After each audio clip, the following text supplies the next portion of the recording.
I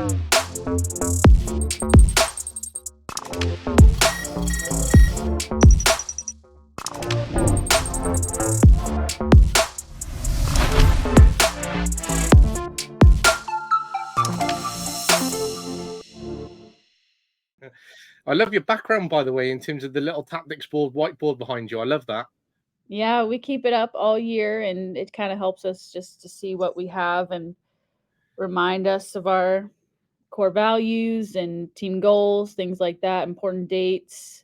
So, All things to unravel as we continue to talk about it and as we go through. But I always love talking to coaches out in the US because it's coming up a little bit later on in the evening here, and you're practically still halfway through your day, pretty much. So yeah. by the time I've unwound and got back, and it's later on in night, it's coming up maybe towards a little bit off finishing at the end of your day. So I always love having these discussions. So I really appreciate it.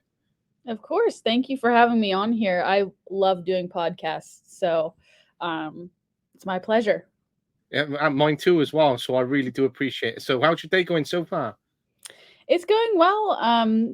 We start up training tomorrow. It's our first day of the spring season, so I'm just trying to get everything ready for that and put together a practice plan for the week and just getting after it. So it's here. Sounds really exciting. And for your spring season, then do you set attainable goals or certain amount of objectives, or is it sort of let's look at how the spring season goes and then build upon certain other periods in the year? How does that sort of look for you? So right now, we only have 8 hours per week. So we have to be really careful and wise with how we use our time because we don't have that much. So, right now I definitely want to start off a little bit lighter, just doing 1v1s, 2v2, smaller stuff. And then when we get into our 20 hours again, I want to do more tactical stuff and bigger picture things.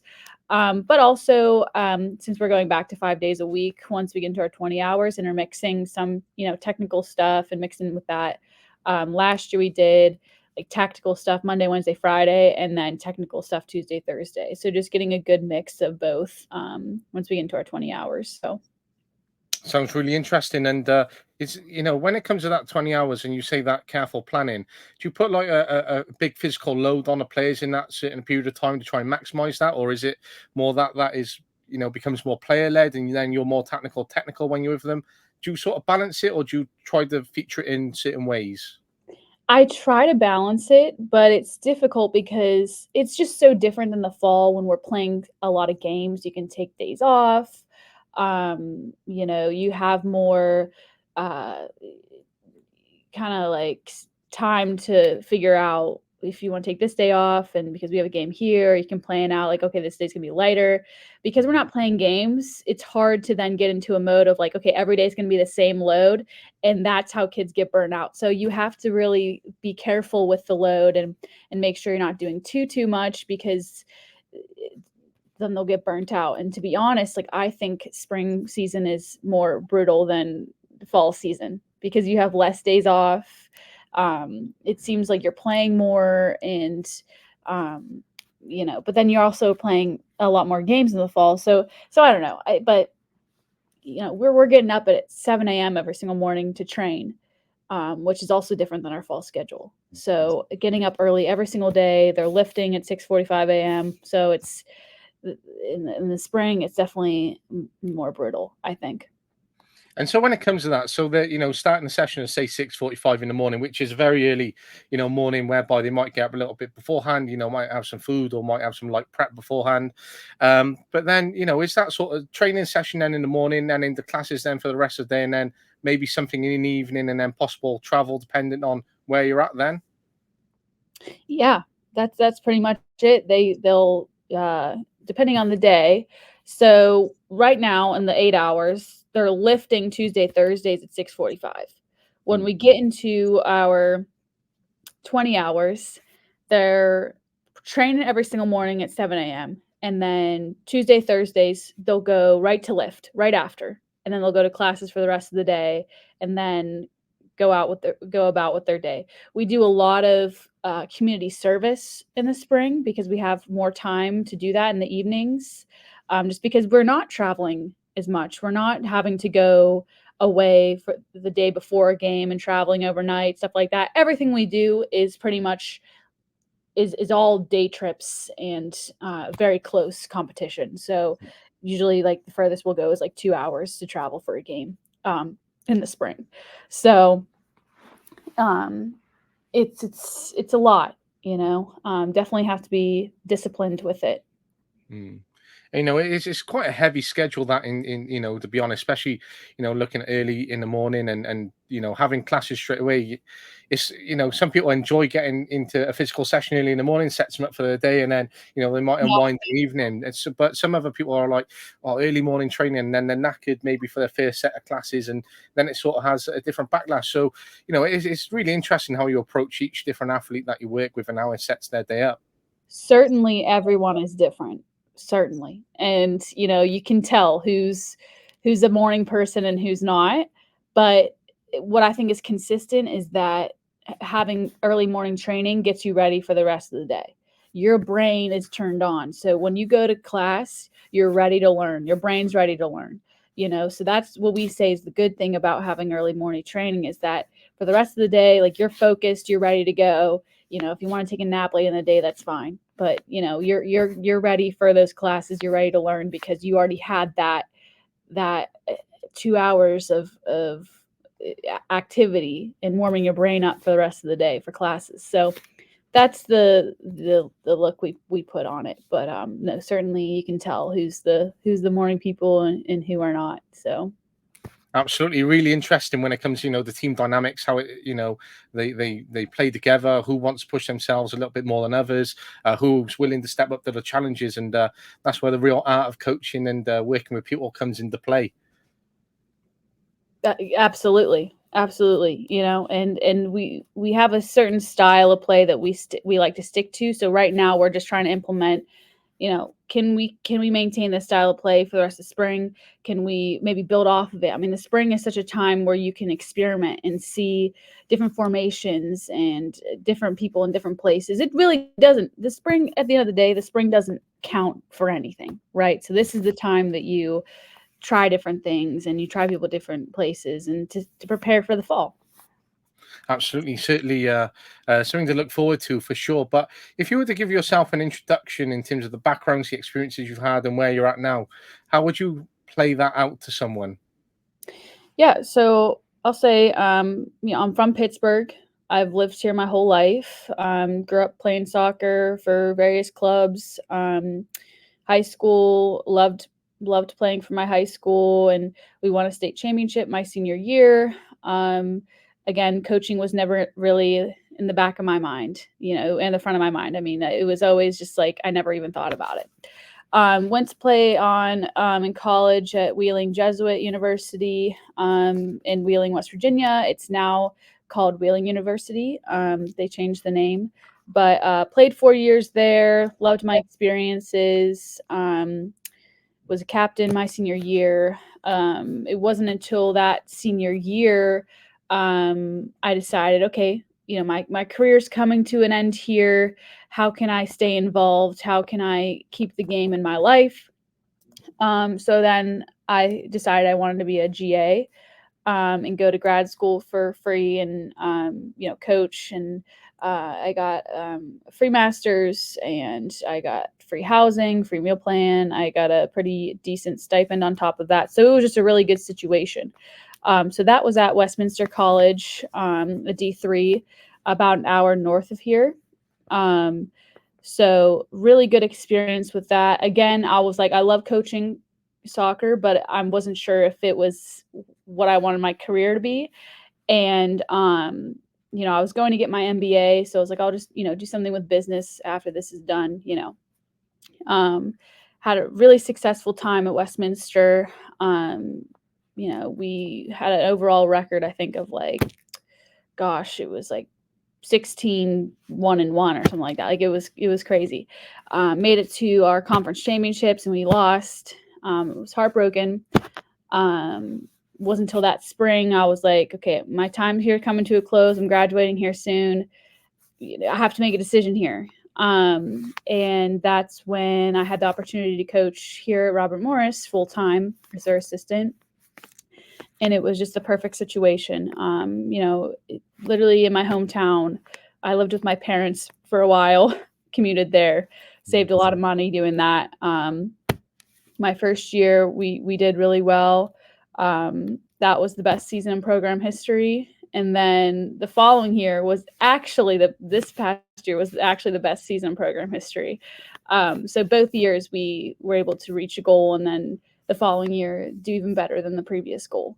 So really good experience. And then now, our head coach just parted ways. He went to get a better job, and now I'm interim head coach. So, that's kind of where soccer has led me to today. And I always tell people, soccer has been really good to me, and it's helped me pay for both my undergraduate and graduate degrees, and then it became my full-time job.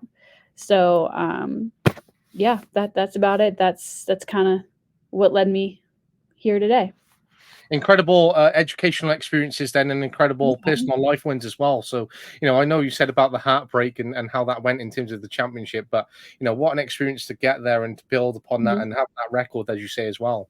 Well, what's funny is the following year, Westminster, they won it. They won the conference. So it was good to see the growth from my first year there. We lost in the conference semis, and then the following year for them to get to the conference championship and lose. And then, even after I left, to see them continue their success and win the conference championship that they deserved it was really cool to see. So it is great to see, and what a reflection that is as well within itself, because it could be hard to look back and go, oh, actually I missed out on that experience, and it was difficult to deal with as a a young person at that time, and that's maybe something which I couldn't take away and have that personal experience of lifting it that first time round, etc. But to look back and go, I actually saw the progress. It was great that the institution won it in a year's difference, and it was great that they had that continuous transition in between that year, whereby they built upon their performance and improving it even further. So that can be hard at times to have that reflection, but it's great that you have that approach as well. But it's fascinating when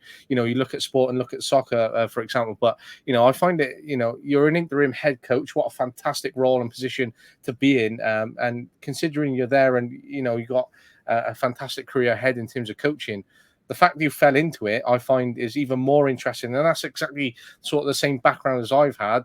And I think, it creates an incredible story and projects it even further. Yeah, it's just really cool that, I grew up here, and, this is basically my dream, right? You want to create something and build something in your hometown, the city you love so much. And what a great experience to then go into this role, and just, it's been a really good experience. And just seeing, I think for me, what was interesting is seeing what it took for both programs, Division 3 and Division 1, what it took to get better both years. It's such a different dynamic, I think. It's like Division 1, when Chris Shaw came in, he was hired to turn the program around, right? And it definitely took a little bit longer for that to happen. Meanwhile, Division 3, I brought in 15 recruits my first year, and yes, it was a program that always did well, but then we started doing really well, immediately. So it was just interesting to see the different dynamics of both programs at the levels they were at. Absolutely. And when you look at those different levels and you can see that progress and really pushing the levels which you're at now, when you've been appointed an interim head coach, and it's a little bit of a sort of difficult stage to be at, because you are an interim, but you might have a vision what you want to instill as well, and you want to push the boundaries even further, because you've got that outlook. You want to be in that position to take it even further and to go, I've done this and that as head coach, and that might not even be proving to yourself to be appointed on a full-time basis, but doing it because you want to be a head coach, and that's what you've always had instilled within you or within your mind. This is exciting, but difficult position to be in at the same time as well. It certainly is a tough position to be in right now, but I'm just embracing the moment and embracing the time that I have in this role. And, I'm going to do what I feel is best for the team right now. And if someone comes in and they change it, then that's what they decide to do, So I'm just using this as experience right now. I'm using it to see what it's really like being a head coach, and all these ideas that I have, can I bring it to fruition and see how it goes? And if it's successful, then great. But if not, then, at least I can say I tried and it didn't work out, So it certainly is a weird time, but I'm just embracing it and I'm having a great time with it. So I love that. And I love how you, again, once you're in such a great position and spirits in terms of that embracement of the position that you're in, even though it can be difficult as well, but it's also exciting as well, as you say, and taking that away, because some people could be in your position and go, do you know what, I've got X, Y, and Z as an assistant coach. I've got that playing background behind me. I've always got the outlook and motivation to be a head coach. I'm in a fantastic position by being the interim. I really want to be a head coach myself. And now someone else might come in, for example, I'm not going to spend much time, willing to be committed to the program even further, because I'm in that position where I want to be a head coach, whereby you might be in a position where you could go, all right, I want to spend the next 2 years learning from this head coach, shaping the program even further, and then it might project me even further than if I was to leave in, say, 2 months, for example, because I really want to get somewhere as a head coach. So it's good because you're in a win-win position as much, because you get to either stay as in that position, or you get to learn from someone else and develop the program even further to add on to your head coach role even further. Yep, exactly. And I think what's funny is, I used to joke with Chris Shaw a lot. Like when I first got the job, I was like, your job is my dream job. Like I want your job, and it's just funny that eventually, it did come to that, and yeah, he's supportive of me, and that really means a lot to me, going into this transition, and but yeah, I've always just aspired to be a head coach, and I didn't think I was gonna be lucky enough to do it in my hometown, but I just hope it can continue, and if not, then another opportunity will arise for me in Pittsburgh or somewhere nearby. And I love that you're doing it in your hometown, and you got that great experience behind you, and you're in that position, as you said, to shape it even further and to do something which is really meaningful, and see get the scene. Be seen to do that even further in the community and what you're able to bring. But because of your experiences and that culture, that environment which you've been up and around, does it give you even more pride to be in that transition period from someone who is, part of the community into someone who can inspire the community because of the professional position they're in, whereby, when they see, you know, other individuals come through, you want to push the standards even further because of that pride factor within you. Yeah, I think consistency is the most important part of having a successful program. So I think it's important for me to continue to keep that culture standards that Chris had here, because we were so successful under him. I want to keep that going. I want to keep the same, pride and standards that he set for this team, and maybe even raise the bar, and maybe even raise that and continue for them to get better and push themselves, but I want to keep that same level of professionalism, that same level of culture, and I want to keep it consistent with that, because I think what happens a lot of times when there is a change of leadership is that someone comes in and it's different, and it's difficult for a team to adjust to when they're used to something for so long, right? And so, for me, like, it's important, whether or not, like, if I do stay on as an assistant somehow, or if I'm still here, like, I think it's important to communicate that with the new head coach that, hey, this is our standard, this is our culture, it's been working, like, I think it would be best to keep it like that, to keep us successful, because the girls need consistency. Mm.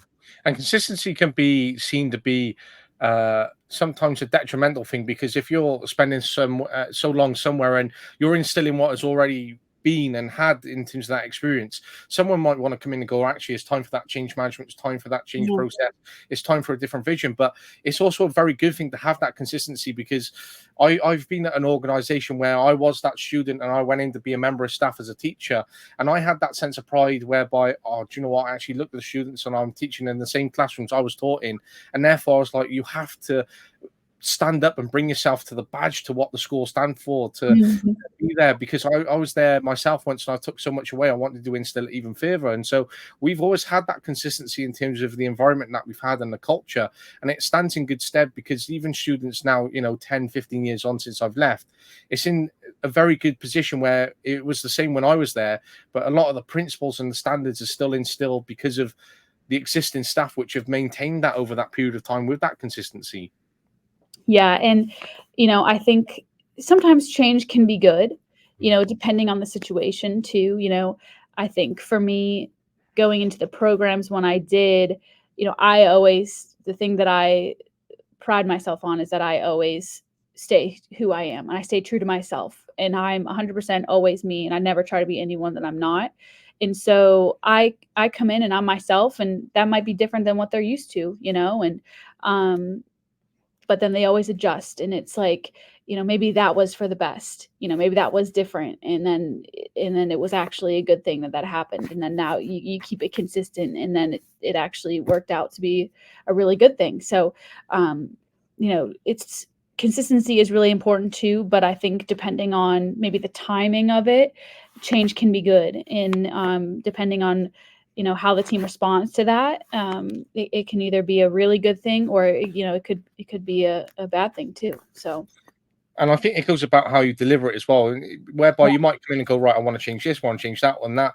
And yeah. suddenly you've been with the squad for a week and you've already made all these changes. They're going to be like, well, hang on a minute. And they don't know even know where they're at in terms of how they stand, how things are going to look. And it creates a lot of uncertainty around that time. So I think a bit of consistency and introducing parts of a change management process and having a duration of time whereby it's planned out, you have those discussions with your staff and how you relay it is a really important process in terms of that delivery and that concept as well. Absolutely, absolutely. The delivery and with females especially too, you have to, it's you have to say it in a way that you're not kind of going in like a dictator, right? And you have to let them feel like they still have a voice, and that's especially a female player, former player like myself, it always made me feel better when I felt like I had a say and I had a voice and what was going on. And it's important to keep that in mind too, whenever there's a change. And, maybe asking the players, well, what did you used to do before? Or how did you do this? Or, what was it like when you did this? Trying to get their perspective on things instead of coming in being like, this is how we're going to do it. This is my way, even though I'm new here and I don't know how the program is being run, like I want to do this. And sometimes I feel like players can get turned off by that if you just come in and try to make a bunch of changes in 1 week, like you said.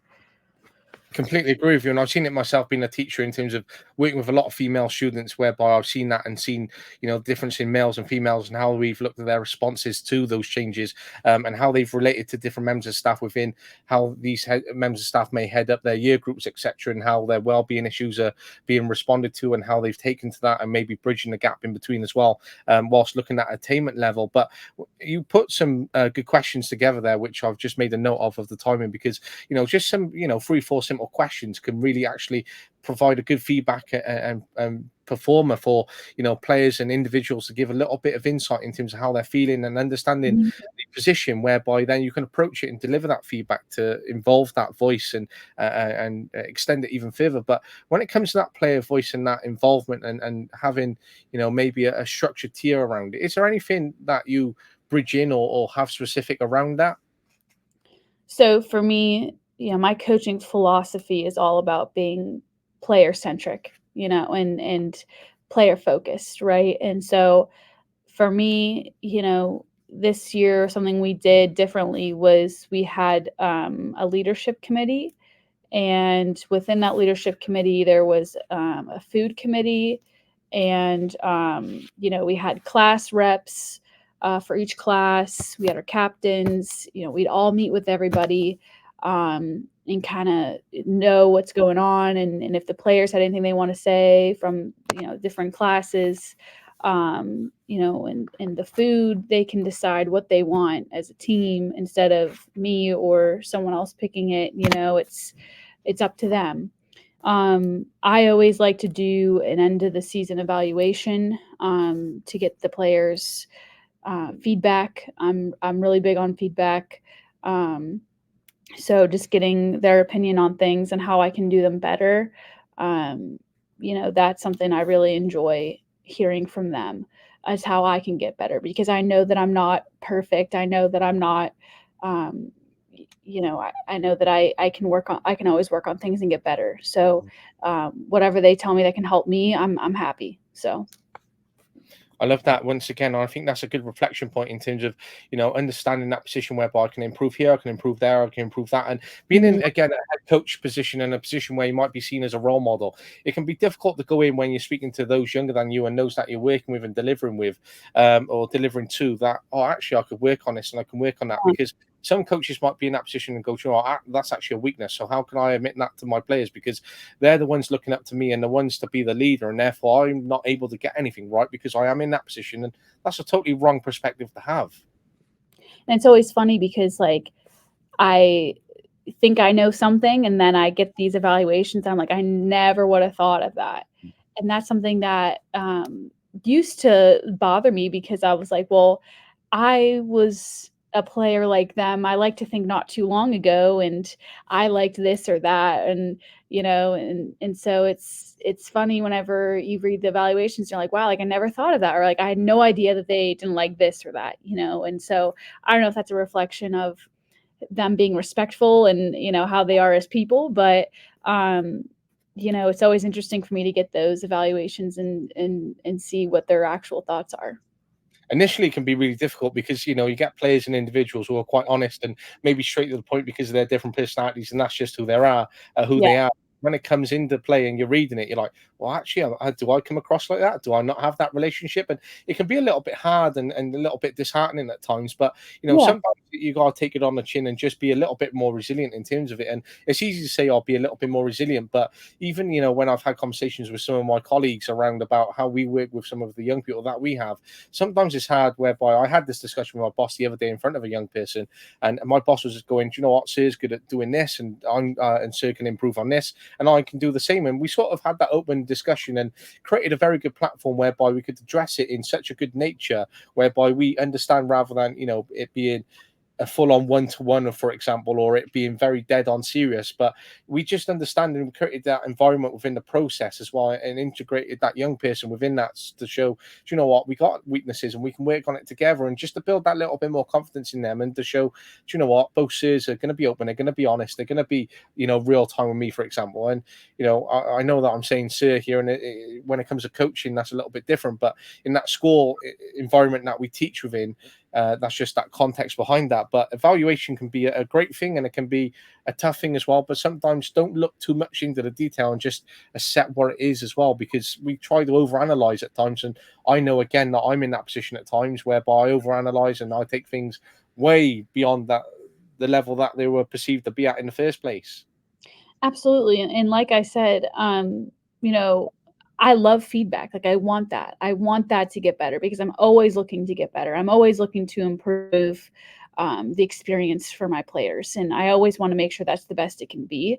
So, I need feedback. I need those, their thoughts and their opinions, so I can get better at my job, and I can better that experience for them too. So that's stuff, it's really important to me. It is. And I don't look at it as a negative thing. I look at it as a positive thing to help me and to help them. So that's why I really need that feedback and want that feedback for sure. And when you talk about that feedback and evaluation, then do you have like a set standard of questions that you use, or do you differ it every time when the period comes up? How does that look for you? I kind of just ask about travel experiences and apparel experiences, like what they liked about the apparel, what they liked about the food places we got, like pregame meals, things like that that I used to make the decisions on, but now, like, since we had the food committee, that really helped a lot with them choosing the places and putting their opinion on it and their say on it. And so, the next thing I think I'll do is I think I'll probably make an apparel committee to help me with the gear and see what they want. Um, and to help that experience for them. So it's more of just like an overall experience, I think, for the season. Just like the little details about the season and what I can improve on. Because, as an assistant, like I did, all the travel, all the gear, things like that, like all the food, pregame meals, stuff like that. So anything that I thought, I could work on, I wanted to know that, because before I used to just pick it myself, and then because of the feedback, we got the food committee, and it's really helped a lot with them being happier with the choices and what they're fueling their bodies with. Now, there's 2 points within there. Like, being involved in apparel is not easy whatsoever, and I know I've been in that situation. I've been so happy to pass it off at times or to let other people lead on it. Yeah, it's a big decision, because it's what they wear all the time, and you want to make sure that it's comfortable and it's what they like, and it's the right size for everybody. So I always order in bulk in case anyone wants to switch out sizes. You want them to look, stylish, and when it came to the uniforms, we got new uniforms this year, and that was something that the girls had voted on. We had asked, I made a bunch of different ones, printed them out, and then they told me which one they liked the most. So it was a vote. So just making sure that it, again, goes back to being player centric, right? What makes them happy, I'm happy. And it flips that environment then as well, because that touches upon the second point. Because some people might see that perception as, oh, do you know what, I've been dictated to, or the coach has chosen this, this, and this, and we got to eat here, and we got to do this on their time, and we wear their kit, and they made a decision. But sometimes you might just be in overload mode and just be in a position where you just want to pilot through and go, yeah, we're going to eat here, and that's planned in, and that's booked in, and that's penciled in, and you've looked at your calendar and you've gone, right, we're going to order kit, and this is our best supplier, and therefore this is best cost. We're going to get this in at this time. And a lot of people are like, oh, actually, this is processing quite a lot. But you know what? There are operational elements whereby you might just be in a position to go, yep, this, and this is done. But then you're approaching it then with a committee, and therefore you're taking on feedback, and you're in a position to go, actually, we can look at the calendar, have meetings, X, Y, and Z beforehand. We can look to order kit on this date, and therefore just extend it a little bit more to give that player voice. So flipping that environment could be hard, because I know that coaches and people in leadership positions want to be the ones at times to make the decisions, go, yeah, this, and this is happening, and sort of give a little bit of a feedback and touch point. But it's a really good position that you're being in by having those committees. But when you've got those committees, is there a sense of cautiousness at times whereby you have to be cautious of, right, there's too much of a player voice here at times, or it might be seen to be too player led, or I got X, Y, and Z player leading on this a bit more than others, and this is perception on the relationships and how this might break down, etc. Yeah, I think it's important to draw that line of, yes, I want you guys to have a voice, but at the end of the day, like, we're the ones making the decision, and we know the budget that we have, right? Because a lot of the times players understand that we don't have all the money in the world. I think sometimes they think we do, and so it's easy for them to be like, well, we want to eat the Cheesecake Factory after every single game, and it's like, well, no, we can't afford to do that. So you have to be wise, and I think telling them that makes them think a little bit wiser about their choices and makes them think a little bit more, which, I mean, that's a great life hack there, is being budgeting and being wise with your money and knowing what you have, and using it wisely. So when it came to the gear, and they said they weren't wearing a certain thing that I was getting them, well, tell me that, so that we're not spending the money on that, and we can spend the money on something else that you want to wear. So it's like, you have to tell them, like, look, we have what we have, and yes, I want you guys to have a voice, but we have to use it smartly, right? We have to use it wisely, and we have to be smart about it. And so it's like, you give them that voice, but then at the end of the day, as a coach, you have to talk with them about what the smart decision is. And if it's a bad decision, maybe that's not a great idea to eat the Cheesecake Factory after every single game, because then we won't be able to eat a lot of places in the spring, or it's like, we have to spread out our money throughout the whole year. So it's like, relaying that to them makes them think a little bit more, and makes them think a little bit more responsibly. And in the back of my mind, there, you've got some coaches might go, Why would I want players involved in this decision? It's going to delay the process for me, and then we're going to argue over kits, colours, etc." But when it comes to the classroom experience that I've had, a lot of the young people that I work with are very naive. They think, "Do you know what? Job, money, house, easy." And then when you actually break it down to them, like, right, you got to get this for your deposit, then you got to do your mortgage, your bills, this, and this. This might come up with the course of the month. You're actually in the minus level, so how are you going to afford everything that you want? And they're like, "Ooh, I didn't think about it like that." But Yeah. like, you can bring it into great play because you form the committee, you've given a player voice, you change the environment and the dynamic, you've got the feedback on board, you might actually save some money, and you've taught the young people life skills in the process, whereby they're looking at budget management and understanding that the funds aren't dispensable endless amount of opportunity. Yep. Yep. So I think it's exciting when you approach it that way, and it gives the players a lot more than just coaching. And some coaches go, "Do you know what? That's a lot more than what my role is." But I think once you embrace it and you take it on board like you are, that's the actual levels of coaching. That's what you get remembered for. That's the life skills whereby, if you've got 29 players or a squad of 30 and, three go off to be professional, what about the other 27 who've got jobs and bills and other houses to pay in the process as well? It kind of helps them understand my job too. You know, they might think, "Oh, being a coach is so easy, and it's not hard." And then, they get put into these situations where it's like, we can't do X, Y, and Z, and you have to be smart with that. And then they realize, "Oh, wait, this is kind of difficult," or when we're ordering apparel and the we're Under Armour and they might not have certain sizes left, or they ran out of this, and it's like we can't order whatever kind of apparel we want. We have to kind of pick and choose and see what they have. So it's like, it's not always butterflies and rainbows being a coach. So I think that's great for them to kind of see that perspective as well of what my job entails. And it also, I feel like, gains respect from them, and which is great. And I kind of want them to understand what my job is, and it's great. And yeah, so that, I think that's definitely helped with the committees. I think so, and I completely agree with you. How players can take that away and that life skill within that as well. And whilst you've fallen into coaching, you've got this huge background within sport and playing soccer and the positions that you've been in. You're still young, you've still got a huge future ahead of you, and same position in terms of, I know I'm getting a little bit older now, and each year is creeping up, and I'm starting to get a little bit more worried as each year crops up. But you still always got this outlook towards life. But could you see your life without coaching now at any point, despite falling into it? Um, I can't really see my life without coaching.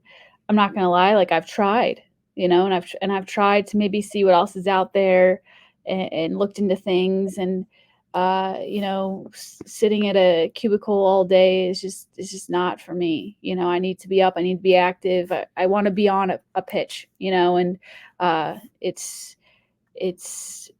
and because of those experiences of me looking into other things, that just only helped me realize, like, coaching is what I want to do as my career, and that I can't see my life without it.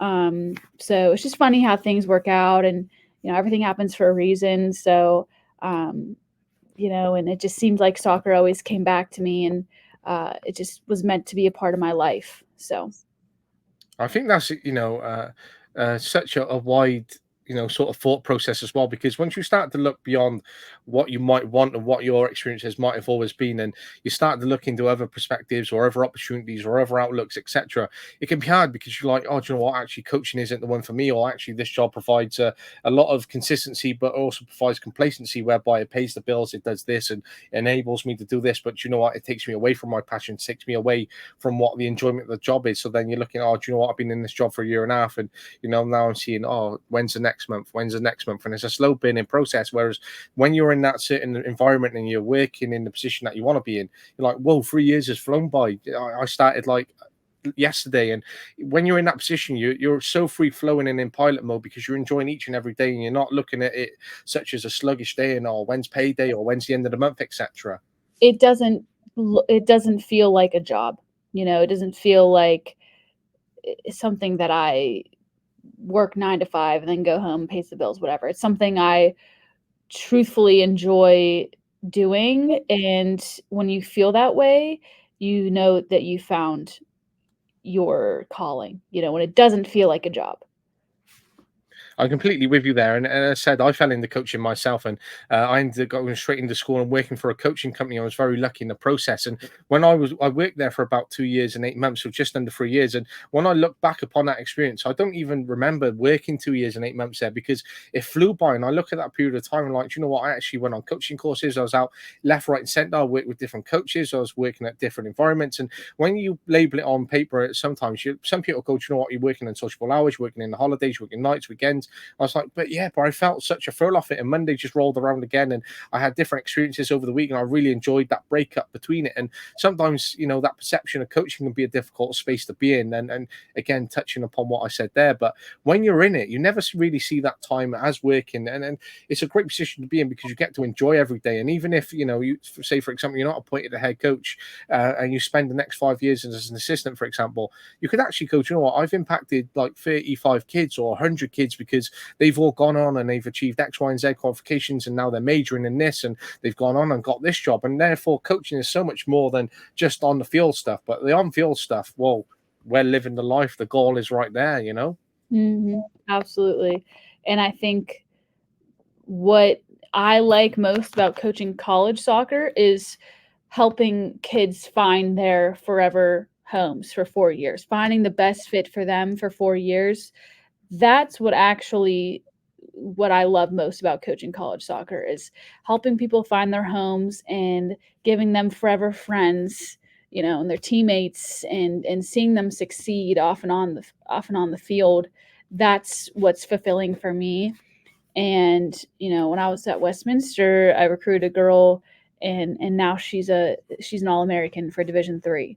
And so it's like that to me is the most rewarding part, seeing her succeed off and on the field, and reaching her goal, becoming an All-American. Like that to me is why I do what I do. So I love that, and I love those touching, those heartfelt realisms that come into play as well. Because, and I love what you say there, forever homes and forever friends. Because some people might not consider that. They go, "To actually, I'm going to this college because I want to achieve this major or this qualification or this experience, etc." But they might not consider it. That might even come into recruitment, going, "Do you know what? You should come here because you're going to create forever friends." And suddenly you've got an athlete going, "Hmm? Do you know what? I haven't had the other 6 coaches I've just spoken to say that to me." And therefore, they're like, "Do you know what? This is actually a complete life delving experience, which is so much more than just going to that college there or that college or that uni, for example." And that I really love that concept as well. I think people get so caught up in, the program and the coach. And don't get me wrong, those are all important things. Like you should like your coach and you should like the program you're going to. But most importantly, like you need to find a university that suits you. You need to find a program like a major and a minor and whatever that fits what you want to do in life, because only a small percentage of college athletes go on to play professionally. And so what you're going to college for is what you want to do for the rest of your life. So if you're going to a university that doesn't have what you want to do, or a particular major that you don't have, and you're just going there for the soccer, then what's the point, right? Well, what are you getting out of that? So it's important that when you're looking for a university, it has everything. It has your major, it has what you're looking for in terms of proximity to your home, and class sizes, university size. People get caught up in Division 1. Well, I wanted to go to a small school and I wanted to be in a small class size, but I still wanted to play soccer and I had a great experience, so you have to find the best fit for you off and on the field. And so I think a lot of people don't put that into consideration as much anymore. They only look at maybe the uh, NIL or deal, or how much gear they get, or how many wins the program has, and stuff like that. So, but at the end of the day, like education is most important. So you have to make sure that your education needs are met where you decide to go. I think that's really important once again, and I think of a few young people in the back of my mind as I've had this having this conversation with you in terms of the conversations that I've had with them, and it comes into play in that tunnel vision whereby I'm going to get this job, I'm going to earn that X amount. Well, what about if you break your arm, or what about if you do this, and therefore your whole perspective and position changes, and therefore you might have to go into an office job, or might have to have that transition over that period of time while you're recovering from an injury to bring in income if you're not on a professional contract, or if you're not in that position whereby you have all the benefits from a position of being in a different area of work example. And it's that tunnel vision whereby you might then get athletes again looking at the college going, oh, they won the championship for the last 4 years. I know the coach says I'm going to get XYZ minutes, and they're going to guarantee me this and they're going to guarantee me that. Well, actually, they're not looking at the wider perspective, because I might not actually have relationships with them. I'm going to be away from my home and family, and therefore I'm going to be more unhappy. And therefore, that's going to hit it onto my performance, and therefore I'm not going to enjoy the school studies, and therefore I might drop out in 6 months' time. And it's looking at the big picture, which can be really difficult when you're at such a young age making big decisions. Yep. And I know when I look back and I'm like, do you know what, I actually didn't consider all that at a younger age. And it's easy, as we all know, to look back and go, yeah, we could have done this and could have done that. But I think for any athlete or young person or anyone listening in that perspective is always look at the wider picture and look at what else can benefit you without having that tunnel vision. And I like what you said about, what if you break your arm or your leg or something like that? Like, if you do have, God forbid, a career-ending injury, can you see yourself still going there without soccer? And I think that's such an important question to ask yourself when you're going through the process is, would I still be going here if I didn't play soccer? And I think that's $1 million question you have to ask yourself. And that's a great question. And again, just noting the timestamp for that. And it's like someone that I played with when they were younger, whereby he was by far the best player that I've ever played with. And even when I played with him just over a year ago now, and I haven't played with him for years and years, initially when I got on the pitch with him, he was still the best player by far. And he reminded me of the times that we played together when we were 10, 11, 12 years of age. And he was untouchable then, and he still was untouchable now. Fast, quick, fit, very strong, great touch, great technique, had everything around him. And I always look at him and go, do you know what? How did you not make it as a professional footballer? And he was at a professional club, had a great scholarship, was touching base with the first team. It looked like he was going to break into the first team with the manager, play professional football, get a contract. And he then had quite a big ACL injury, and they put him out for a good year. He then went out to Canada, followed up in terms of trying to get a scholarship out there and pursue football. But now he's 26, 27. He plays football in terms of a recreational activity and something that he enjoys, and not as a career, which you always thought it would be. But the good thing for him was, as much as in high school he was a tearaway at times, he made sure he had a good background and education behind him, and now he's utilized that in terms of becoming a teacher now himself, and still having an education around that well-being with athletes as well. But it just comes to say, in terms of the position and point of that, is he was one of the best players that I've literally ever seen in terms of personal experience. And to be a touch off the first team at a professional football club, and then suddenly you have a big ACL, you come back and the manager's not keen on you anymore because they've got many other options lined up coming through the ranks straight away. That's a key message for any young player out there who is in that position whereby they're going, I've got great technique, I've always had good feedback, I've got this position, and therefore I feel that I am definitely going to get a scholarship or beyond. You can have the most strangest turning point and biggest hit in your life without ever realizing it. Absolutely. And that's, I just feel like so many young people don't think about those things, and it's super important, and it's questions to ask during the recruiting process. What if I get injured and this happens? Will I lose scholarship money, or will that affect how you look at me as a player? And so it's all really important stuff that you need to think about in the recruiting process. Absolutely, and the key considerations and key questions to ask once again when it comes into play as well. But when it comes to those team values which you have, what are those team values, and what do they look like for you in terms of your approach and what it looks like for the program? Team value, I think dedication is number one, and commitment. Just showing that you are dedicated to this team, this program, this university, And that goes with always representing the university. We talk about it all the time. You are always representing Robert Morris University. You are always representing Robert Morris University women's soccer wherever you go. So if you are acting up in public and people see that you're wearing an Army women's soccer shirt, you know, they're gonna be like, oh, okay, like that's their, you know, they're disrespectful, or, you know, that's how those players are. You don't want to give yourself a bad rep, right? So you always want to carry yourself in a respectful way, in a classy way, in a professional way. You know, and with commitment, you know, it's showing up at a proper time before training starts, you know, and wearing the correct gear to training, and making sure everyone's unified and wearing the same stuff, and you know, showing up to things on time, if it's, you know, community service or things like meetings and things like that. You know, competitiveness, that's a value of ours. Just every single training coming ready to compete and do the best you can, and wanting to win, and you know, having that competitive edge in training, and pushing each other and making each other better.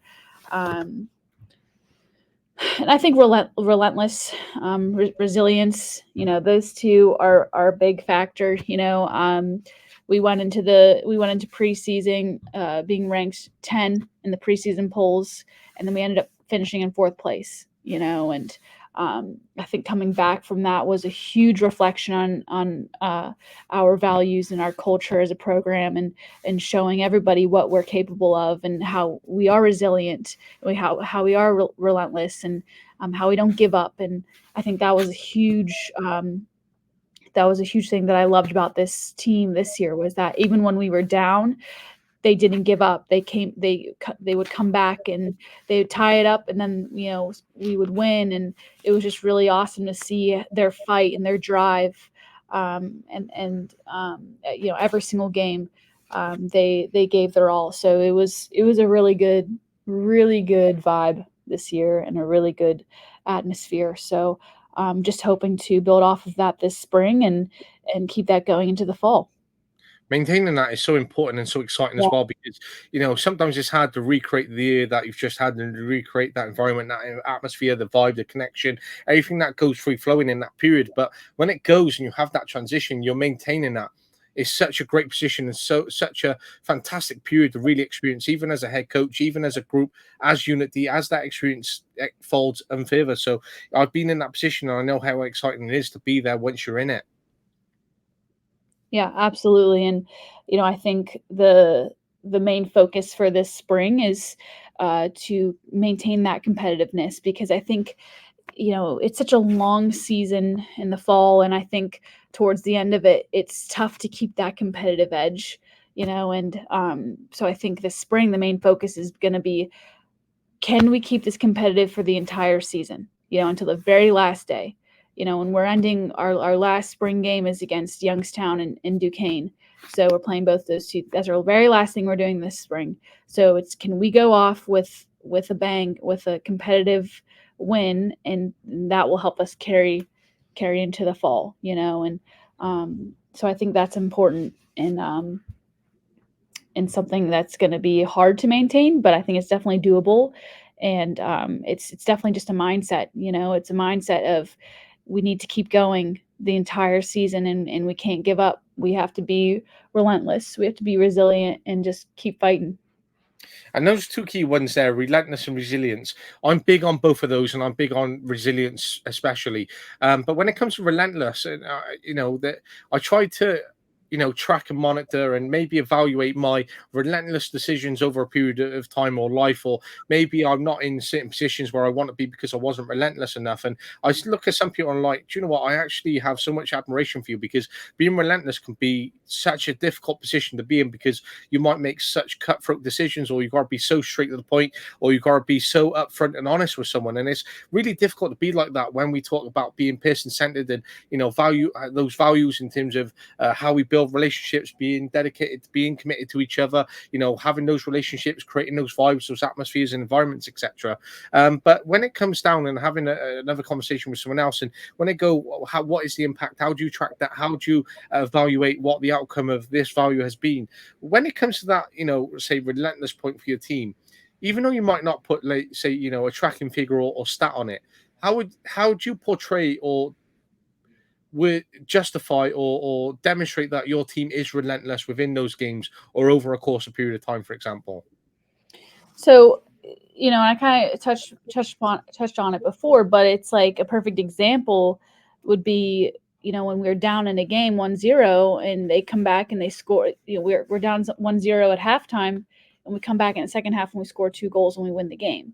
And that's something that they showed in the game, but in trainings, I think the way you can implement that is by telling them, you are down right now. How do you come back and tie it up? Telling them that we're down a goal, we need a goal, and just saying that over and over again for them to then, okay, get that feeling of we need to score. So I think implementing that in training of, this is the situation you're in. How can you solve it and fix it and get out of it, and complete the solution. So it's like, you want to put them in that situation, and then how can they solve it? So solve, solution, how can they get out of that situation? And I think that touches upon an important point in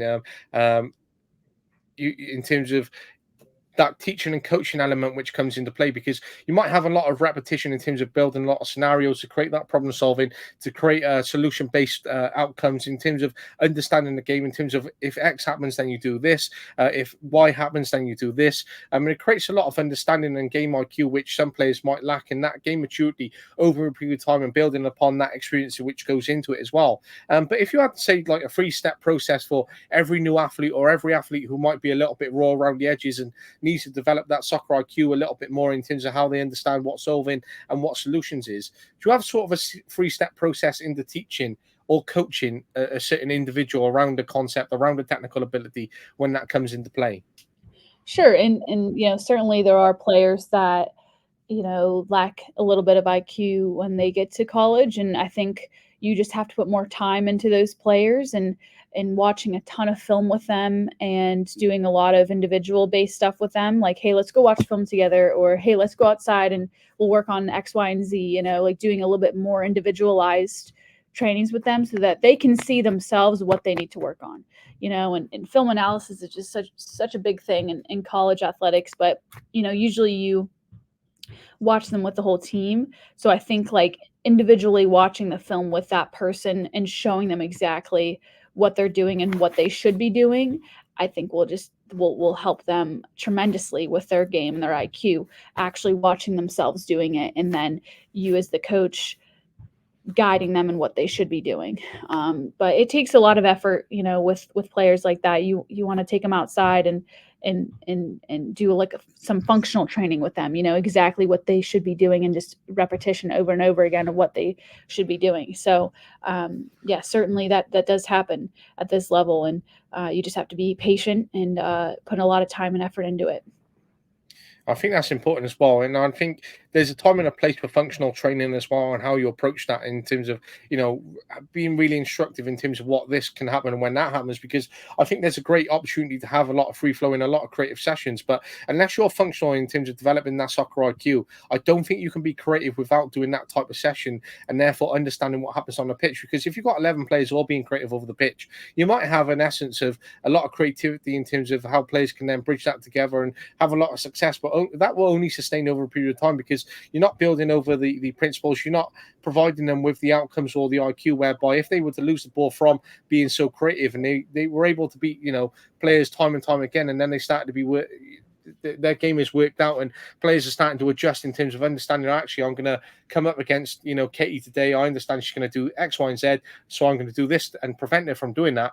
Therefore, Katie's lost her skill set and what's in her locker because she's been worked out by some of the other players on the pitch, or physical stature's come into play, and therefore she's losing the ball a little bit more than often. So that functionality in terms of that player going, oh, actually, do you know what? I had that creativity. It's not been stripped back from me entirely, but I've been given solutions around. Actually, I'm being pressed a lot. I'm losing the ball a lot in this position. I actually need to reduce doing this a little bit more at this level of the pitch, and therefore I need to give and go, receive the ball a little bit further on. Then I might attempt that creativity a little bit more. So I think it's really important to bridge those two together, because some coaches might go, we have to be very functional. These are our principles. We have to be very rigid in terms of how we approach that. Or, there's coaches who might be very creative and might go, you know what, I've got a very exciting team, but we're not seeing the results come out from the team, and I don't understand why. And I think why is bridging those two together between functional and creativity. Mm-hmm. Absolutely. Absolutely. And when it comes to, say, players lacking creativity and maybe that technical aspect in terms of their game, how can you approach players to enhance or increase their creative thinking or creative skill set, which they might be lacking at that period of time? I think repetition, and doing that functional training of, this is exactly the run that I want you to do, and then just doing that repetitively over and over again until then it becomes a muscle memory. And in games they can just do it automatically.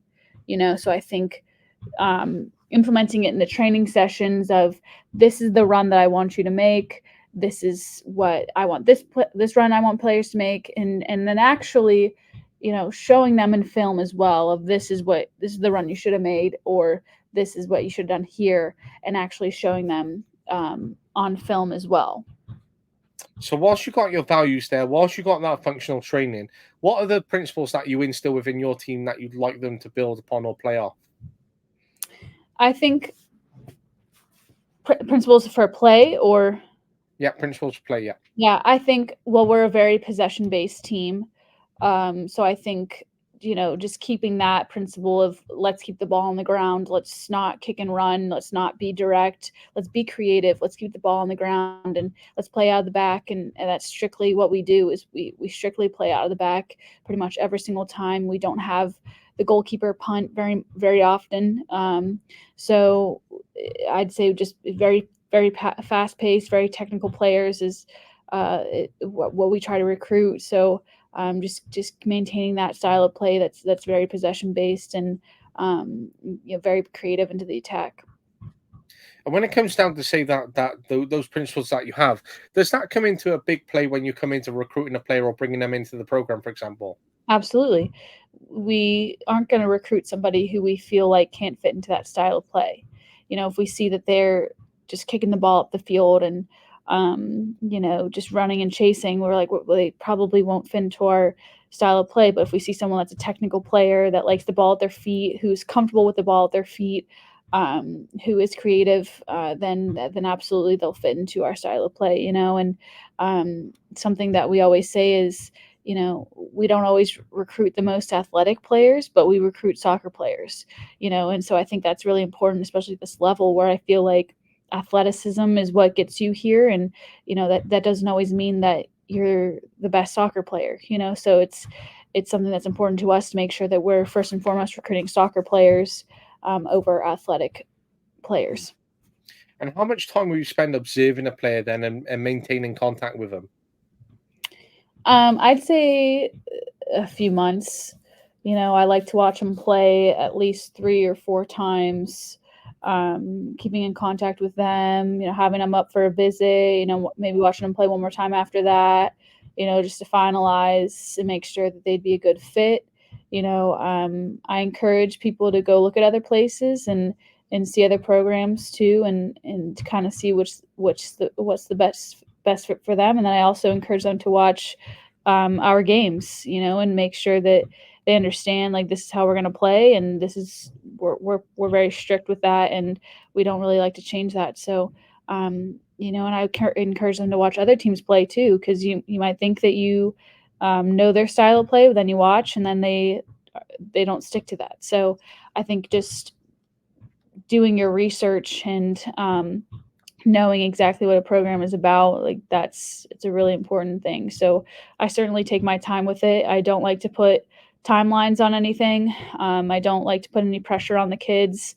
I just want to make sure that Robert Morris is where they want to go to, and however long that takes, that's what it's going to be. So I just want to make sure, like 100%, this is where they want to be.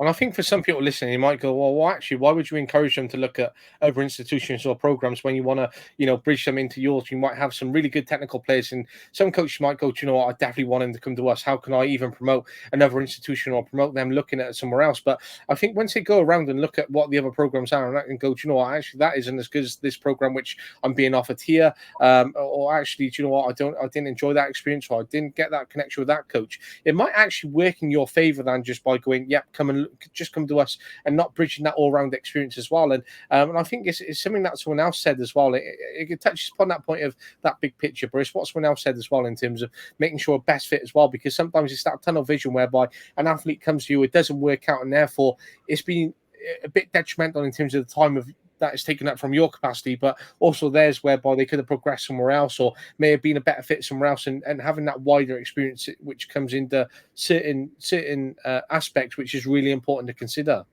Yep, absolutely, absolutely. Um, and it's hard when you're allocating a lot of time to players, and maybe it's that frustration then when you lose them. But you have to just accept sometimes it isn't the right fit for you, isn't the right fit for them, and if they decide to move on, it actually could be the better decision in the long run and bigger picture than it would be if they were to commit to you if it was to be the wrong decision, for example.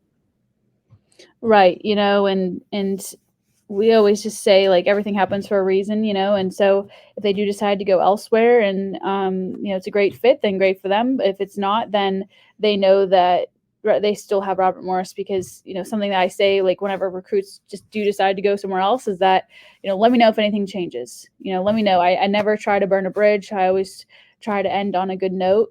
So if they do go through the transfer portal, it's, they know that they still have Robert Morris. So it's like, I try to keep that relationship, and it's important. You don't want to burn any bridge, and you want to be professional about it and respectful of their decision.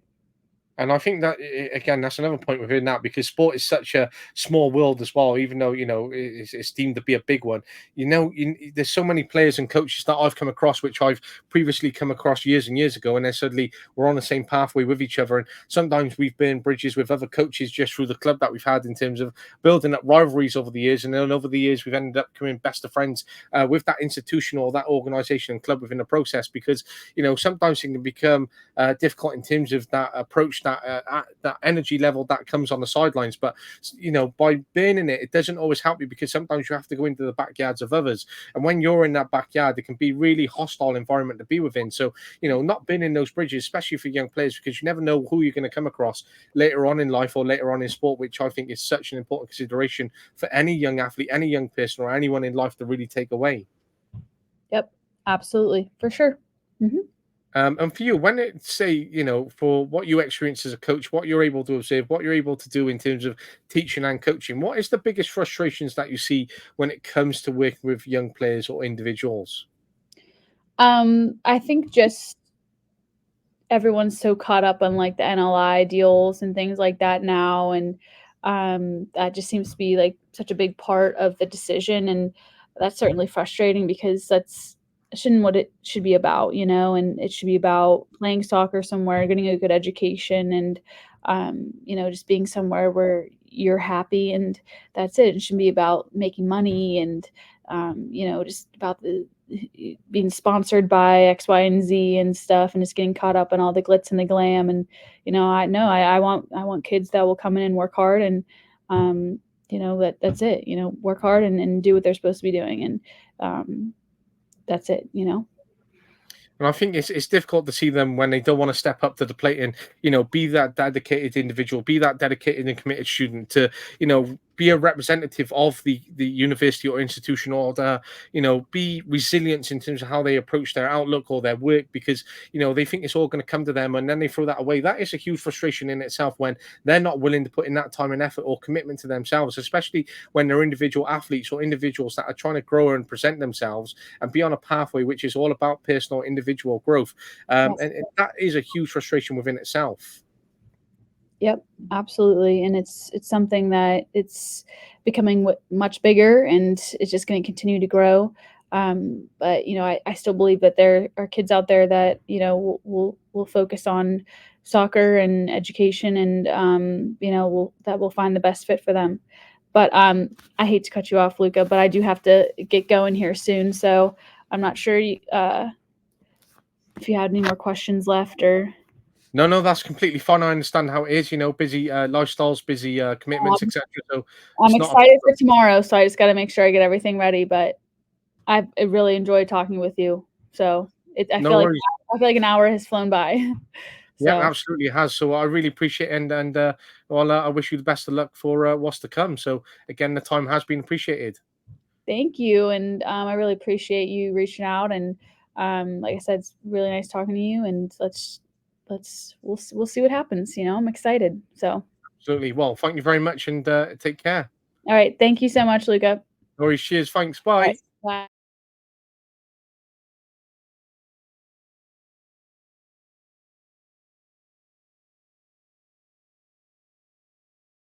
But yeah, we try to be that group that can help be there for the players as a three, because I think you mentioned earlier, you want to have different characters in the changing room. You want to have different personalities.